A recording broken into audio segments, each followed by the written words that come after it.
Okay, welcome everybody. It's fun to see where people are coming from.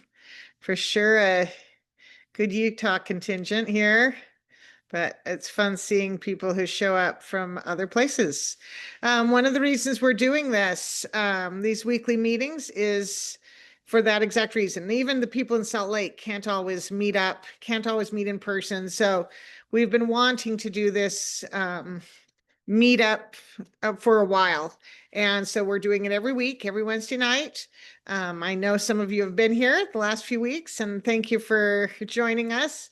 We've got some fun things planned for August. I'm kind of excited for what is coming our way, but I'm also very excited for what we are going to do tonight. And I'm just going to go ahead and let me tell you what the plan is for the day or for the meeting, and then I will introduce Nathan, who is here. The plan is, once I turn I'll close my screen after I do the introduction, and then Nathan will take over, and he'll go for about 30 minutes or so, 30 to 40 minutes. And if you have questions, like clarification questions that someone else could answer, hey, I missed that, what did he say, that kind of thing, go ahead and put that in the chat, and other people in the group can answer those.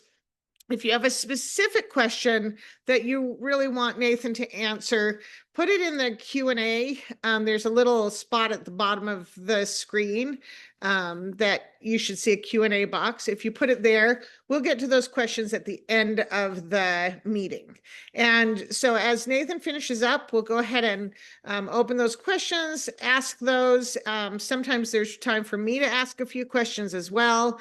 But and then we'll try and end at the top of the hour, an hour from now, so that we can keep these tight. And then, if you're showing up, it's not going to be an all-night thing. You're here for an hour. You're here to connect. But feel free to keep the chat going. It's kind of fun when people are engaged there, but only if that feels comfortable to you. So I'm so excited about this meeting tonight. Because before I even introduce him, I will say Steve Urquhart, my partner, my husband, has often said psychedelics are pretty great, but psychedelics led him to DBT, and DBT is what has changed his life. And I will testify of that our house is different. Our marriage is different. The way Steve fathers is different and better because he has learned these skills, and enough so that everybody in the family is also going through DBT. So this is important. And I love that Nathan, and he'll tell you more about it, has figured out a way to grant access to anybody who wants it. So Nathan, who is a Salt Lake native, co-founded DBT with Friends and is the current director. They started this project 4 years ago, and it has had ups and downs that I'm sure we're going to hear about. But he actively believes in community building and mental health and ensuring people have access to care. And this is one way that he helps provide that. So I'm really excited to hear Nathan's story and a little bit more about DBT with Friends, and then what we can do, how we can get our hands on it, how we can become a part of this. So Nathan, as I said, I'm going to turn my screen off, but I'm here. If you have any questions, just say it and I'll pop right back on. Otherwise, I'll be monitoring the chat. I'll be monitoring questions, and let's enjoy this time together. Thanks everyone for being here. All right. Thank you so much, Sarah. So hi, everybody. As Sarah said, I am Nathan Gallenson. I am the co-founder and director of DBT with Friends. So a little bit of background on DBT with Friends. Let's see if this works. There we go. Our story. Hopefully everybody can see my screen because I can't see the chat while I'm in this view. So our story is an interesting one because the co-founders of DBT with Friends, none of us are therapists. A few of us have a background in the tech world, and one of them was my partner at the time, now my ex. We are still very close friends and work on this project together and have for years. Thank you, DBT. that started this. And the way that this happened was we the three of us had done DBT programs at different times. Megan, one of our co-founders, had done a DBT program before we ever met. And then we met and we became very close friends. And one of the things that she said was, I did this DBT program, and it changed my life. And I think it would help you with whatever's going on with you. And she was right, but it didn't take until 2020 is when my life got hard enough and things were going on that were so intense that it was hard to hang on. So I decided to do a program during the height of all of the things that were going on in 2020, as some of you, I'm sure, remember, and convinced my partner at the time, Melanie, to do one concurrently with me. And Megan was right. It was completely life-changing. And so fast forward to graduating from DBT, I was afraid of losing the skills and life going back to how it was before DBT. It was a big fear of mine. And I also recognized a desperate need. There's a common theme for people who do DBT programs at some point in their journey to go, oh my God, everybody needs this. And that was true for me.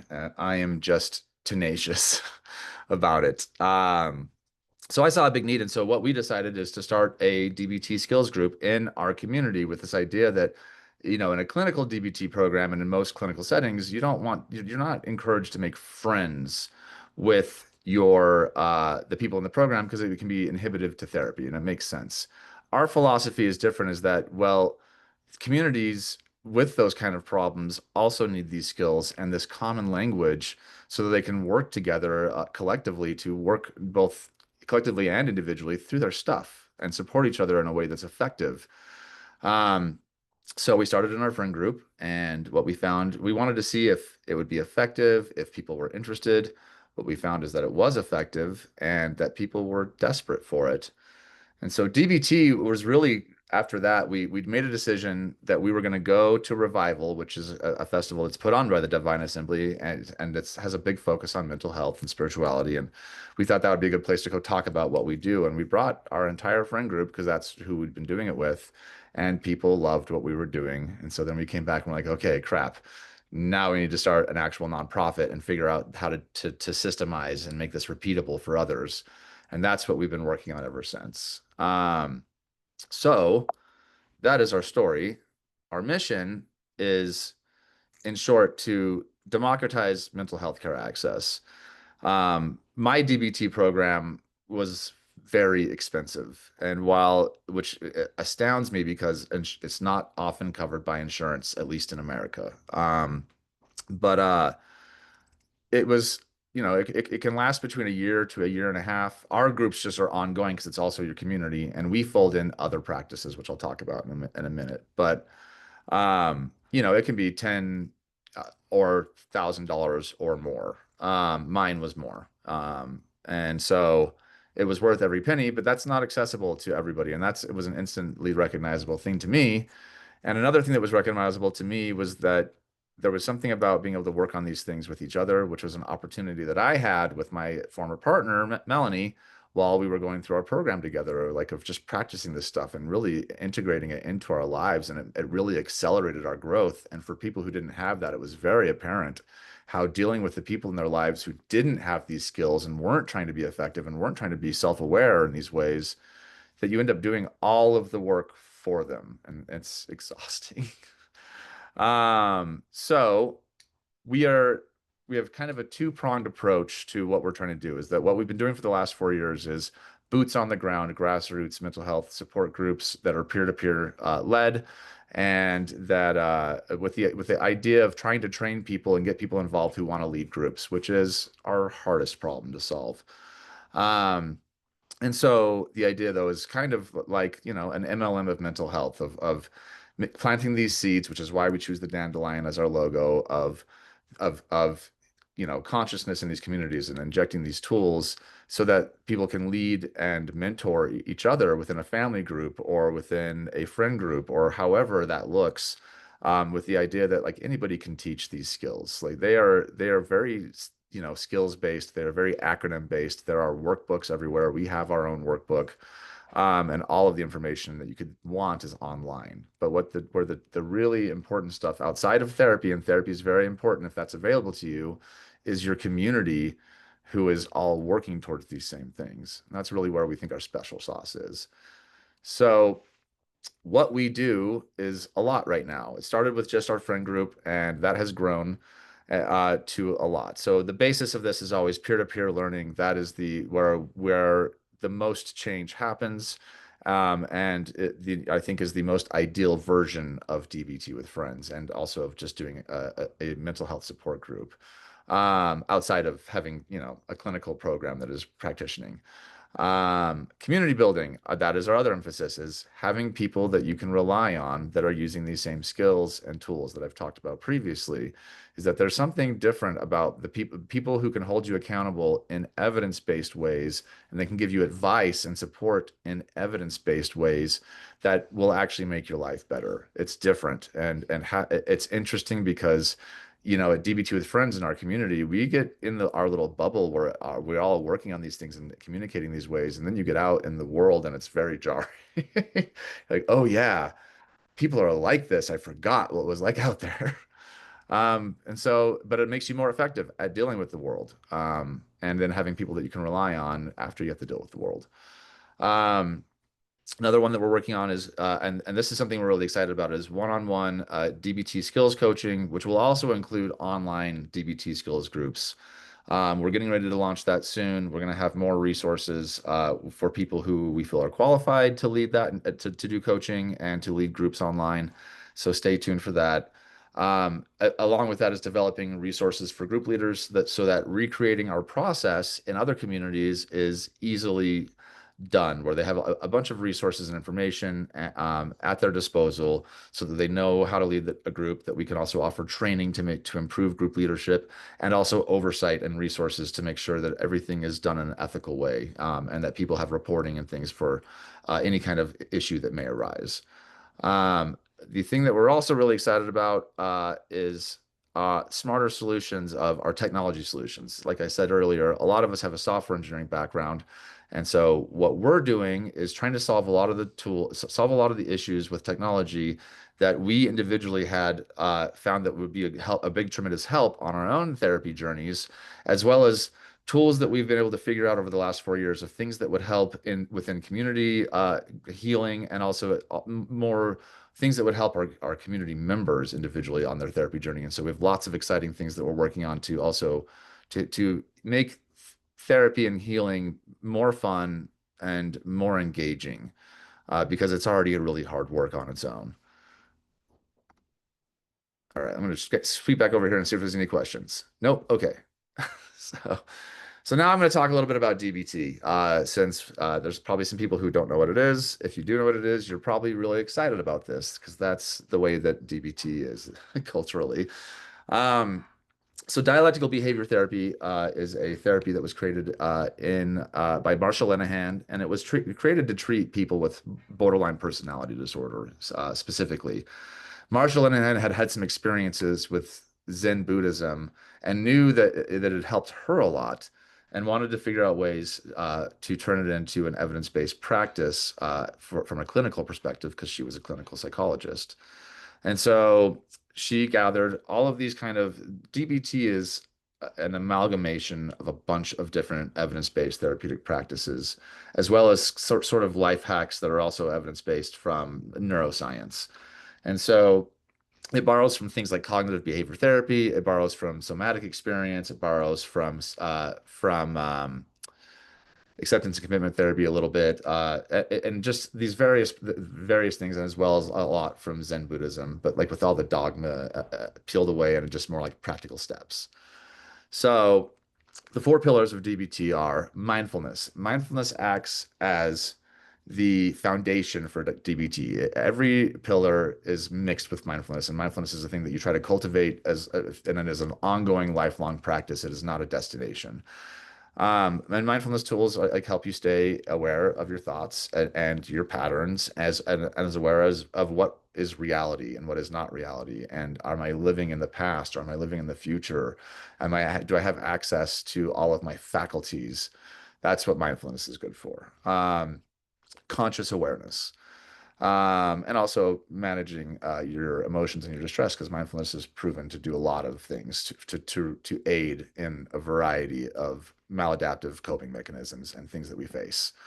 Emotion regulation is the next pillar, and emotion regulation are skills and tools that you use when you're more in control of yourself, you have more access to your faculties, and these kind of tools, these tools help you to regulate your emotions, to help you understand, name, and manage them, and better get a grasp on how that interacts within your own system. We have this saying in DBT with friends that you have to become an emotional scientist. And because what makes it evidence-based and what makes it work is that everything has to be your version of things for it to work, because you have a unique neurological fingerprint and context and history.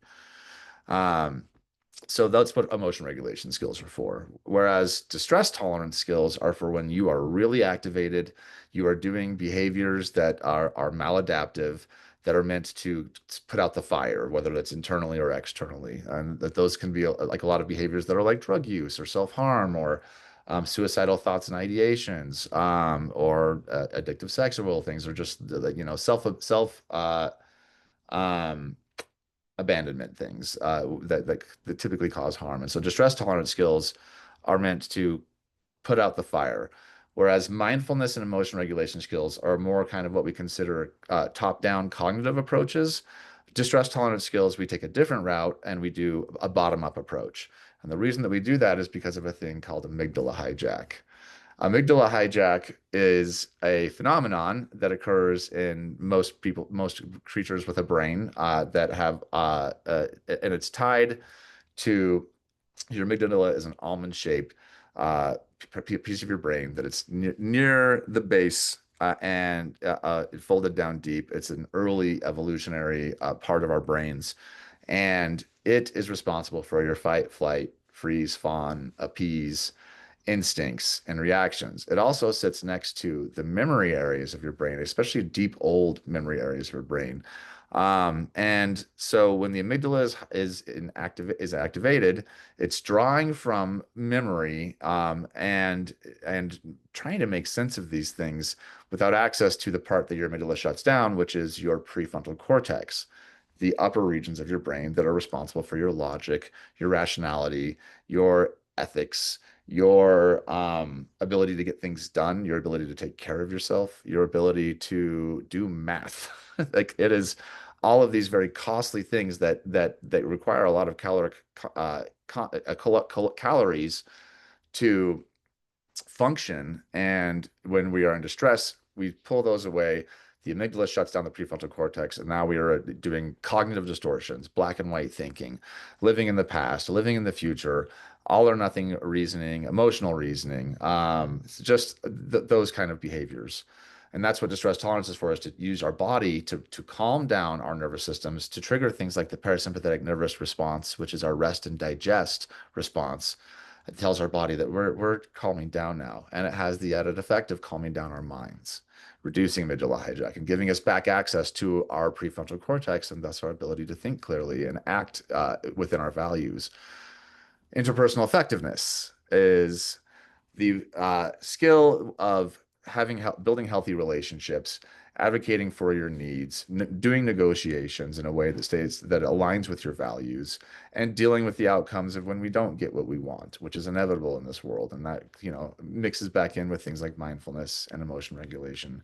But interpersonal effectiveness is really an important one because we are a social species, and we all and most mental health issues are social in origin. And so understanding that, it allows us to, and having skills that we can navigate things effectively and have reasonable expectations or a detachment from the outcome, allows us to build a lot better lives and a lot better relationships. And this kind of goes back to what Sarah had to say, um, is I know what it's like to have strained relationships with my child, and got about as bad as it could possibly get, where we went through estrangement and alienation, and I had to fight for them to be back in my life through court, and they did not want anything to do with me. And now they live with me full time, and they tell me regularly what a good dad I am. And I have the type of relationship with my 18-year-old child that people dream of having with their adult children. And there's no better selling point for what we do and what the DBT does than my kid. And you can ask them, they will tell you. They'll also tell you what a pain in the ass I was before that. Moving on. Okay. Oh, say so now what we're going to do is I'm going to walk you guys through one of our skills. So this skill tip is from the distress tolerance module. And I chose tip because one, it's easy to learn. Two, it's one that it's immediately effective. It can work kind of like magic. Three, there's a bunch of science behind why it works. And four, because I think that it's one that where you can see kind of the philosophy behind DBT and a lot of what we do of just of like this bottom up approach. And the bottom up approach can be new for people. Like a lot of people are familiar with exercise and eating well as like methods for sort of a bottom up approach. But I think there's a disconnect for realizing how much and you can do without having to go to the gym or take a run or do some push-ups. Like that is part of this, but there's also other options that you can utilize in the moment. And they can be very, very effective. So, TIP stands for tip the temperature, intense exercise, paced breathing, and progressive muscle relaxation. Tip is one of those bottom up skills. It's typically one you do. Pardon me while I cough. It's typically one that you do. One moment, I'm trying to find the mute button. Pardon me. It's typically one that you do when you're in a really intense level of distress, where you're unable to think clearly. You're probably doing things like catastrophizing, ruminating, thinking of or obsessing over maladaptive coping mechanisms, behaving in ways that are really not effective or don't align with your values or are making the situation worse. A lot of what the distress tolerance skills are about is not making the situation worse, and it's a lot about dealing with what is going on with your nervous system right here, right now. So, temperature. Temperature is really, this is a really fascinating one. And this is one of those ones that can feel like magic the first time that you do it when you're really in distress and unable to calm your thoughts or your racing thoughts down or your impulses down. So the goal of tip the temperature is to lower the temperature of our bodies in some fashion, right? And what we're basically doing is trying to trick our parasympathetic nervous response into activating. And the way that we typically do that with temperature is through trying to stimulate the dive reflex. The dive reflex is a trait that all vertebrates share, where when swimming in frigid water, the dive reflex triggers our parasympathetic nervous systems to draw blood away from our extremities and into our internal organs, slowing down our cardiovascular so that we can survive the time in the water. This happens to have an effect on our brains where it also slows down our thinking because we're slowing down our breathing, and all of those things down regulate our nervous systems, which then gives us having back access to our prefrontal cortexes. Um, so that's the ideal way of doing this is with a bowl of ice water. You'll put it on your lap, and you don't need a lot of ice water, and it does not need to be frigid cold. It should not be giving you a headache, or it should just be cold enough that you notice that it's cold. And you only need to submerge it up to your temples. And what you'll want to do is take a few breaths in, take a deep breath at the end, submerge your face on your lap. You'll want to bend over so that you're more hunched over. And part of the reason is because you want to simulate what the position you'd be if you were swimming in water. So you'll bend over on your lap, you'll submerge your face, hold your breath for as long as you can. Then you'll come up, grab a towel beforehand to wipe your face off when you come back up, especially if you're doing this in distress because you're probably not going to have all of your faculties about you. And then do some calm breathing in between and just sit in the relaxed state after you've done the dunk. And that's a common theme of with a lot of these distress tolerance practices is sitting in the relaxed state after the action. Um, and so then you'll do it again. You'll take a few deep breaths, hold the last one, dunk yourself again, and you'll want to keep doing this until you know this pattern, and it may take 5 or 6 times, but that pattern until you start to notice that things are calming down, and that you're able to think more clearly, and that the volume has turned down.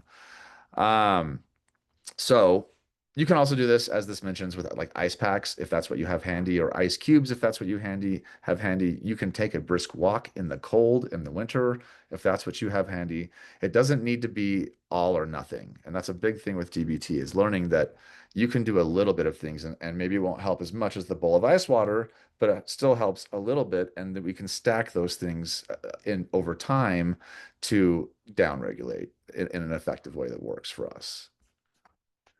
Intense exercise. We all know this one. Intense exercise is a very effective way of regulating our nervous systems.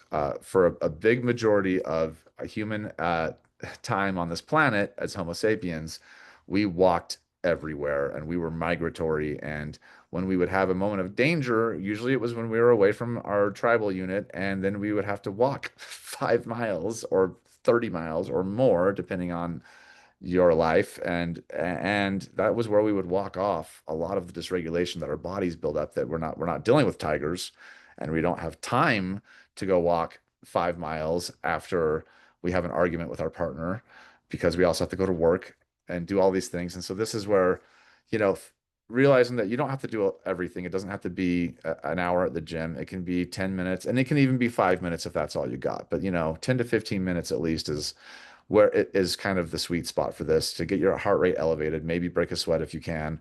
And if you can't, do what you can. Paced breathing is the final one. Oh, no, no, sorry. It's not paced breathing. It's the final one. It's progressive muscle relaxation. Paced breathing is another cue that you can use to downregulate your nervous system. The big thing with paced breathing, and this is just any kind of breathing pattern that you are familiar with, but there are some cues that you can follow that are helpful for this. And one of them is extending your out breath longer than your in breath helps downregulate our nervous systems. Another thing that you can do is box breathing, which is where you count, you have a same number for each side of the box, right? So breathe in for 4, hold for 4, breathe out for 4, hold for 4, right? That's another option. And you can look up breathing techniques online and find one that would like you really favor, because it really depends on the person. Um, the last one is progressive muscle relaxation.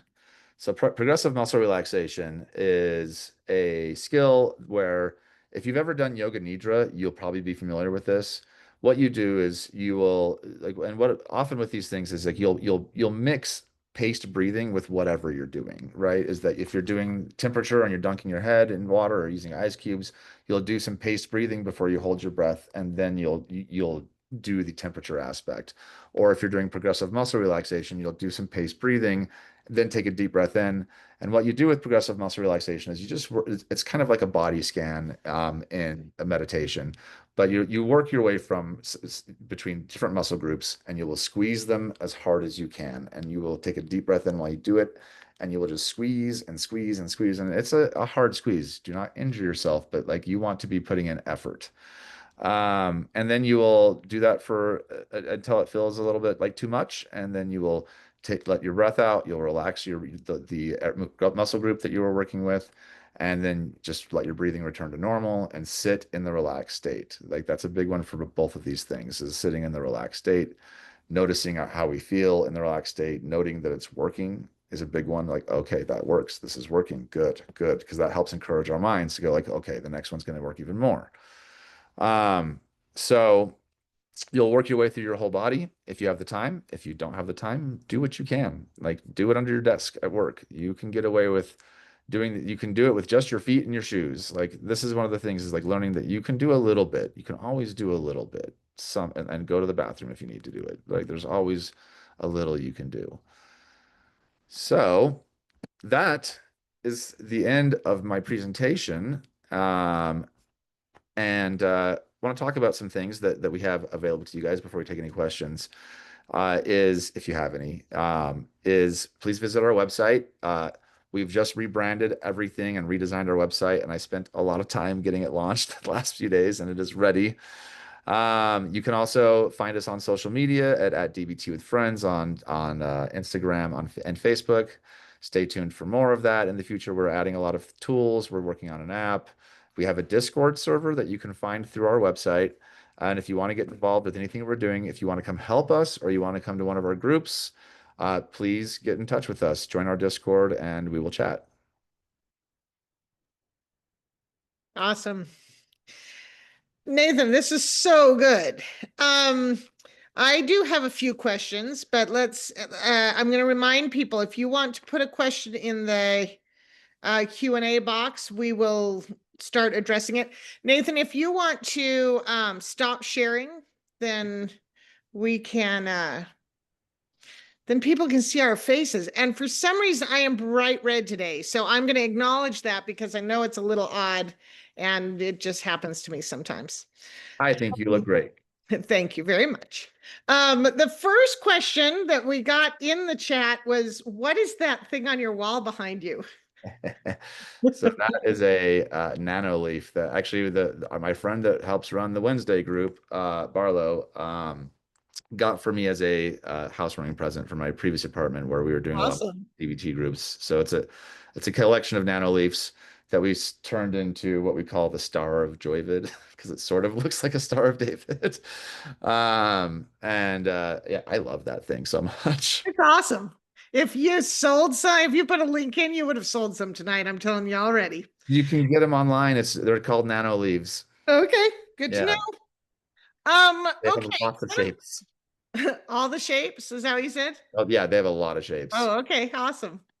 Um, so one of the questions that I had while you were presenting is, um, when you talk about dysregulation, does that include things like fear or anxiety, depression? How do those things kind of factor into DBT?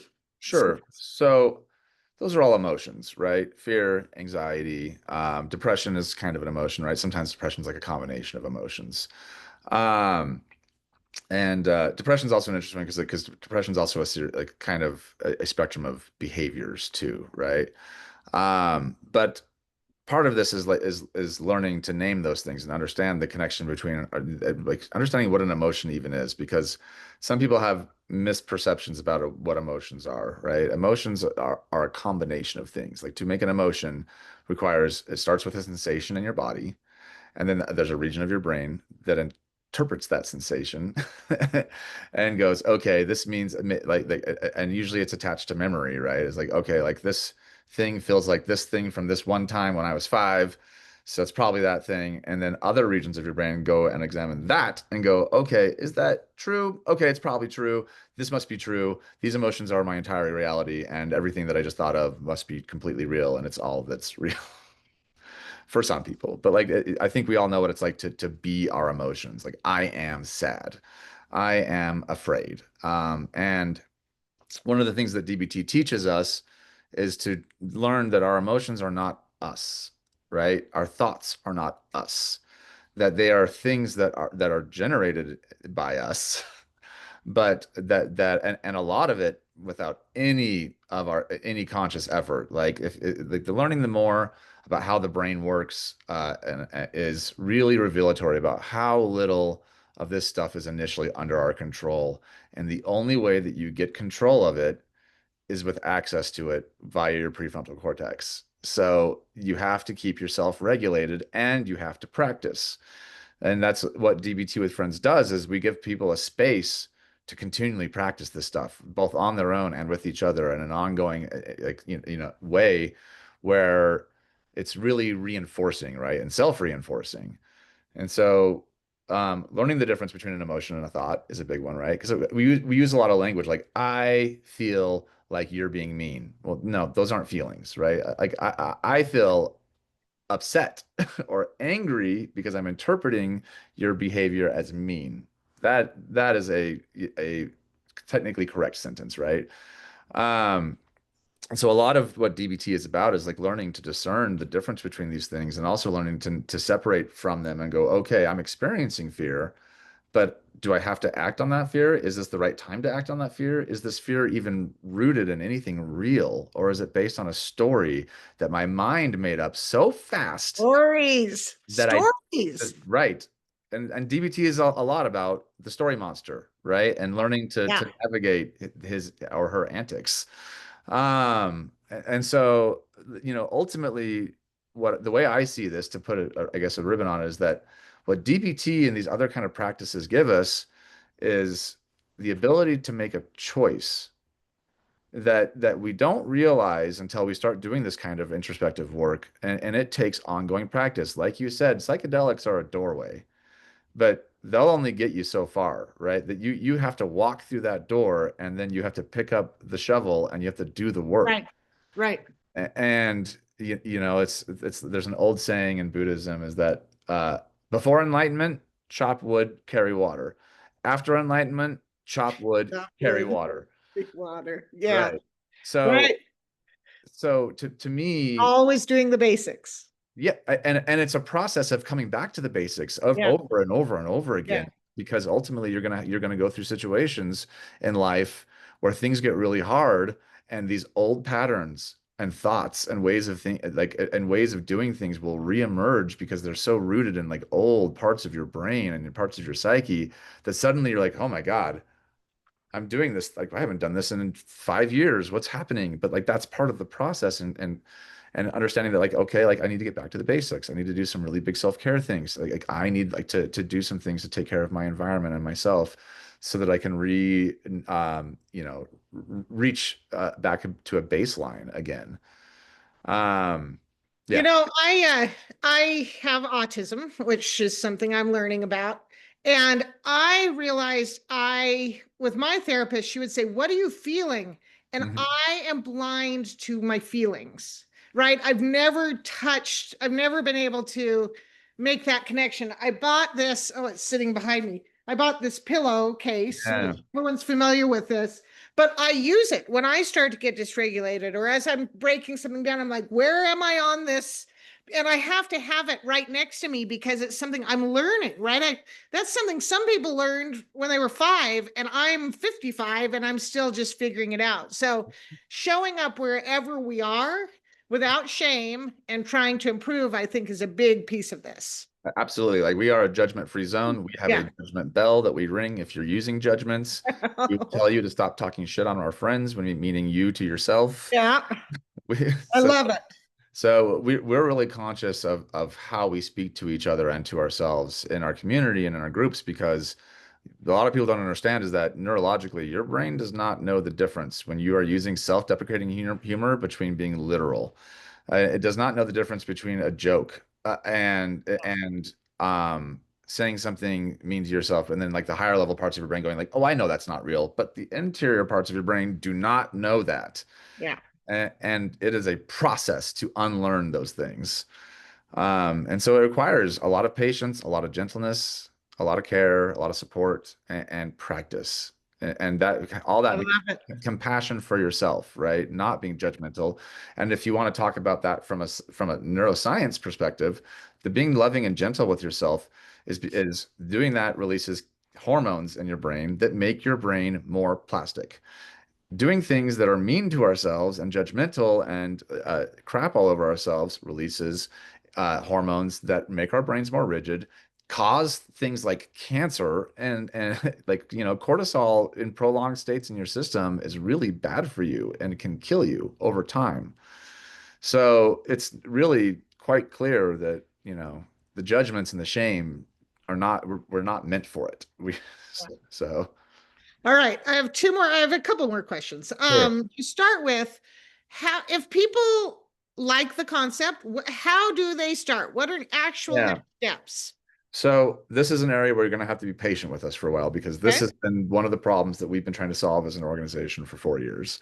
And we're also doing this, all of us involved are doing this out of the goodness of our hearts and pocketbooks. And it's not cheap. and it takes up a lot of time, and we don't have a lot of helping hands because all of us are dealing with trying to survive capitalism. But that is changing, and we're getting to a point where we have a lot more volunteers. We're able to get more organized. And so one of the things that we're working on next is the process for getting group leaders. A group leader manual is one of the things that we're working on. If people want to help with the group leader manual, cool, hit me up. We are a 501(c)(3) nonprofit. We can happy to put stuff on your resume. Especially if you're dealing with this economy, which a lot of people who are helping us are unemployed right now and have been for a while. And so we're building something with that, right? The system's not going to help us, and it's not going to build it, and it may be getting worse every day. So we're going to build it ourselves. And we have big plans. So if you want to get involved, like as far as starting your own group, get in, like join our Discord server. We have spaces for that. We have group leader space. And we can start to talk to you. Like I don't think that us having all the materials is a reason not to get you started. Like especially if you already have a background in DBT. I think that the hardest part is learning to be comfortable in front of the group and learning to know how to just like the minutia of asking open-ended questions and keeping track of what's going on, and those kind of skills can be difficult for people, but I also think that they are teachable. And we have some methods. Like if you're local to Salt Lake, so one of the questions that was asked is, do we only operate in Utah? Yes, Yes. we only operate in Utah right now. We are starting an online groups, which I will say in person is better. And so our goal is to make in-person groups. That is our overarching goal all the time. But we still want to serve people how we can. And I did my program completely online. It was during the pandemic, so I had to. So that's how you can get involved with that. We have a Monday and a Wednesday group. The Wednesday group is in West Jordan. If you're local to Utah, and it has plenty of space for new members. The Monday group that I run is in South Salt Lake. It is pretty full. I run a good group, I think that we're happy to, like, this is the thing is I want to do this full time. The goal is to turn DB2 with Friends into a successful, lucrative business that aims at giving back. It's a nonprofit, but we also have for-profit endeavors that we're working on, and that's all meant to just keep feeding back into giving back to community and helping Yeah. more people. So if somebody wanted to organize a group, you're saying, having them be in charge or be in front of people, there are ways where, or tell me if this doesn't work. If I organized a group, I could kind of assign it out. You're in charge next week, you're in charge the week after that. So it's not like that person's picking a space and picking a time, I right? think there's a lot of ways to skin that cat. Okay. Okay. And I totally agree with that. And one of the things that we want to be as an organization is try different things, right? Because all of this was an experiment to begin with. So I think we're very experiment pro. So if you want to try to pass the buck around in your skills group, I think you should try it. And what we'll do is provide you as much support and tools and resources as to make that as easy as possible. And one of the things that we're really open to is like if you want to help, we have our group leader manuals available. People can put their comments on them. So it's a living document. So like we're happy to, if people want to volunteer to help with that as part of this and give their feedback of things that they wish that they had known or needed to know or like didn't know what to say in this moment. Like that's stuff that we can put in the group leader manual. That's awesome. That's really good. And if some of us aren't on Discord, are there ways that we can get a hold of you? You can reach me through email. Okay. So it's Nathan at DBT with Friends. You can also message us on social media. It all ends up on my phone. So, but that is .com. DB2. Say that again. Nathan at dbtwithfriends.com. Yes. Okay, it's in the. Oh, yeah, I could have just typed it in there. That's all right. That's all right. Okay, so I told this Nathan earlier, but I'm going to say it again. I've been doing a lot of guiding recently, and I am absolutely, as we guide people through these psychedelic experiences, I'm spending a lot of time really trying to help them figure out next steps. And it is shocking to me how often I'm looking at people going, yeah, here's a list of things, or here are the things you said during your journey. And also unsolicited, try DBT, right? Yeah. Because I am seeing people who are looking for these experiences often are living with some dysregulation and they don't know what to do about it. Yeah. And well, You and they're say often, relax, it's not enough. That's yeah, just mean. no, it doesn't work. And it's invalidating, right? Right. And if you want to shut somebody down and lose trust and invalidate them, tell them that their experience isn't real. Tell them that they should just buck up about it. Tell Right. them because if they could, they would have already. Right? That's the thing is that, and one of the big things that we have to recognize is that everybody's doing the best that they can, and that isn't like a core ethos of DBT and DBT with friends is the biosocial theory from DBT, which states that everybody has a biological and environmental context that is explains why they behave the way that they do and think and do the things that they do, and that everybody is doing the best that they can at any given time and they can do better. As like it's a big focus on and why we chose the dandelion as our logo. Well, there's several reasons. Like, the dandelion spreads its seeds. That's a big focus for us, right? Dandelions are also misunderstood. They're actually really good for your grass, and they get treated like crap. And the other thing is that, this analogy that some people are orchids and some people are dandelions. And what do we know about dandelions? Dandelions are really hardy. They're resilient. They will grow out of the cracks in your sidewalk. You can try to kill them. They will come back. They're really hardy, cool plants. Orchids are prima donnas. You have to give them little ice cubes, and they're very easy to kill. So that is not to say, though, that orchids are worse than dandelions. They're just different, and they're beautiful and unique. They just require different sorts of care.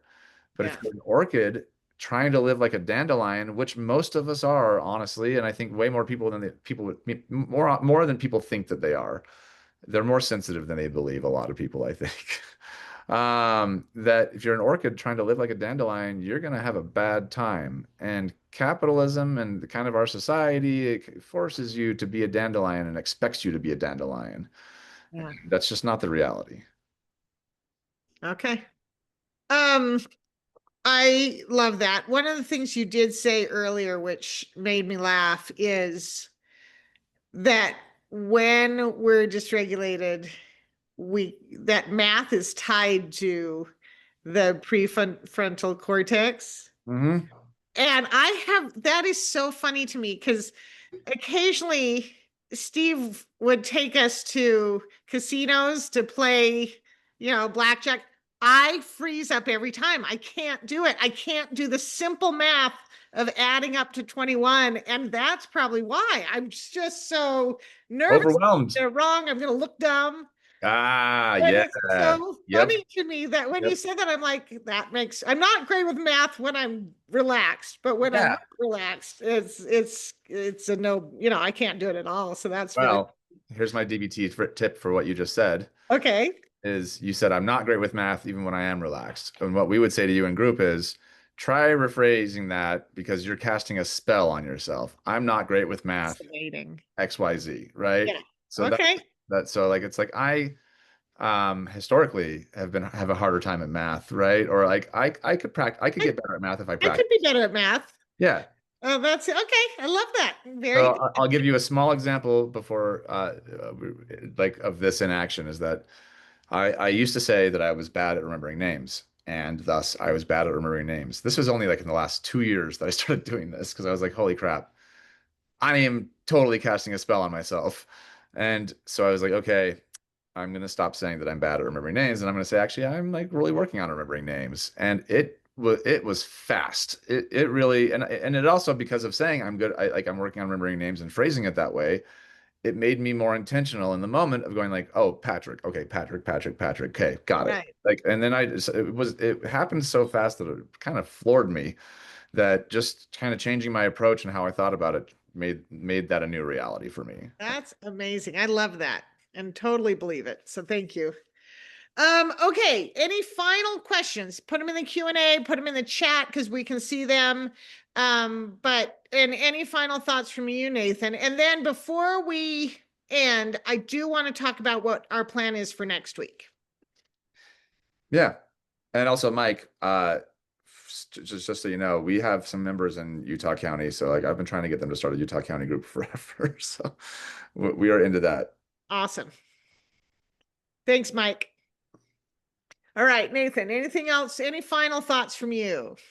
Join our Discord, get involved. We need help. Like I am my goal for the next few years is to be as focused on this as possible and to grow it and do experiments like just like what you're talking about is try things and document as we go. Like we don't have to wait until we have all this stuff. We can just try stuff. Right. And people can just know that going in is that we're working on refining this as we go, but it doesn't have to be perfect. We'll get there. And there Yeah. is no perfect. There's just effective. Yeah. And that's what, again, validate that. That's what we're seeing in our home. And one of the nice things is we now have a common language, right? Mhm. So we can, instead of stop screaming or stop what why are you doing this? It's now, hey, can I help with something? You're Where are your operating. suds? Huh? What's that? Where are your suds? Yeah, right, right. What do we need to do? What are your yeah, and how do we help you?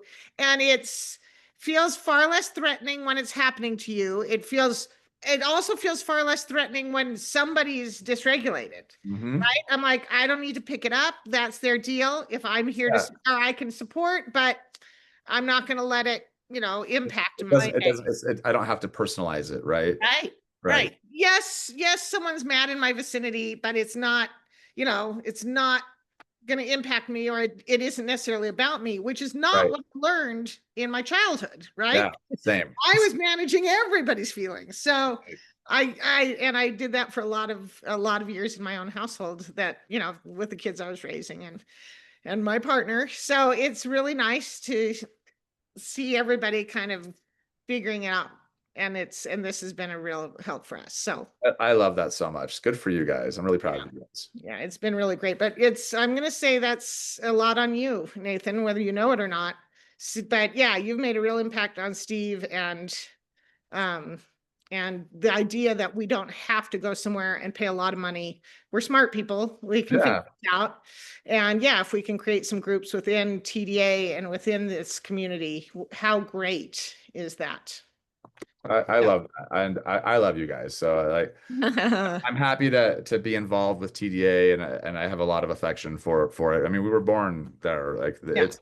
and Steve is on our board of trustees. So, Right. Right. so we're big fans and happy to keep working with you guys. Well, awesome. So I am going to put this recording. I'll have it in the newsletter next week.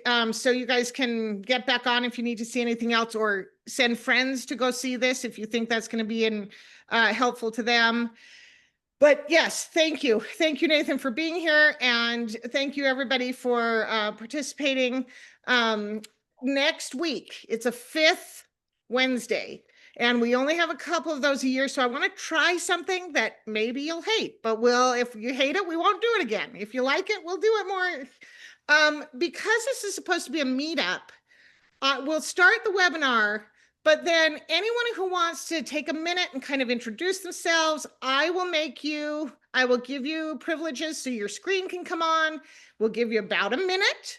So kind of have in mind what you want to say, and then we'll go to the next person. We'll just see, maybe it's tell us something that you can offer the community, tell us something you need from the community, something like that, so that we can just start to make some connections that might go beyond these Zoom calls. So that's my plan. We're going to experiment. Probably won't be smooth, but we're going to do our best. So I hope you will be there. And if you want to come and just watch, I won't make you get on camera, right? You'll put your hand up if you want to do that, or if you wanted to do voice and no screen. I mean, with lots of options. So still come and participate, even if you're a little nervous, and you can just watch, and that would be okay too. Okay, thank you everybody for being here. It looks like everybody's kind of wrapping this up. So I'm going to let this run for another 5 minutes or so. And then, but yeah, I'll just keep watching till we lose most everybody and the chat dies. Other than that, everybody, thank you for being here. We love you. Nathan, if that was for everybody, it didn't go to everybody. So I want to, so make it, that just went to the hosts. dbtwithfriends.com is what he is putting in. There it is, everybody. Now you can have access, and it's a beautiful new website. So go and give it some love. All right. Thank you. Thank you.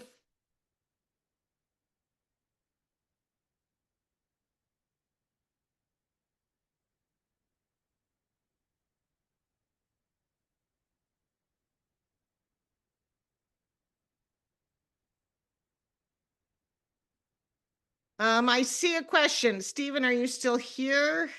Oh, Glenn. Glenn is here. Yes, I'm putting all the recordings together. They're being edited right now. And I hope to have them up tomorrow on a YouTube site. I will definitely put them in the newsletter next week with all the links. And so you should have access to all of them, including this one by next Tuesday. I want them all up. So just everybody can watch for those. Because yeah, we've had really great meetings. Also, we are going to be launching one-on-one coaching as well soon. Oh. So happy to talk about that because I've been doing one-on-one coaching for free for years now. Right? Well, it's overwhelming. Like It's so much. yeah, and I love doing it, but I just need to make it, I need to have more control. Sustainable. Yeah, exactly. I know. We're all doing a version of that. And it's in this capitalist world, it's hard to sometimes take that step. But I think, yeah, we have to do it to allow our skills to be used more. Well, and the way that I look at that is that if you're using that to then fund back into your community and these things like skills. Yeah, like to me, I work at a high paying day job because that I use that to fund the things that we're working on. Yeah, I agree. And there's so much we do for free in TDA that, yeah, at some point I'm like, we have to do some other versions of things, right? To keep and hopefully over time that changes too. I think there's a really opportunity that like as things grow and as we generate new systems of like that are different ways of generating revenue, and I've got some cool ideas. I bet you do. That I think that like that makes it easier to do these other like philanthropic things, right? Yep. So we're all taking steps, but thank you. Good to know. And will that be on the website? It will. It's soon. Not yet, Okay. but we're working on fleshing out that system. Watch for that. Okay. Megan will be helping with that, and because she's been doing it for like the last 2 years anyway on her own. So, all right. Well, I'm gonna drop, but I really appreciate you guys. Thanks, Nathan. Bye-bye. Bye-bye.